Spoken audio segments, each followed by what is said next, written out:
إيماني مفصل آمنت بالله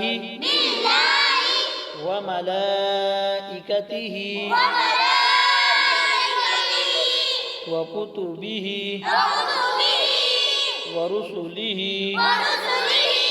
واليوم الآخر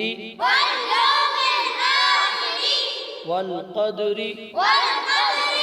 خيره وشره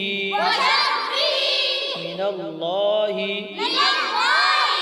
تعالى والبعث بعد الموت.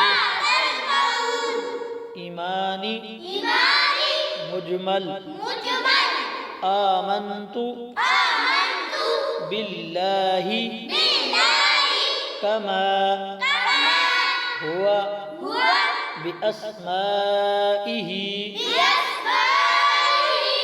وصفاته وقبلت جميع أحكامه إقرار باللسان وتصديق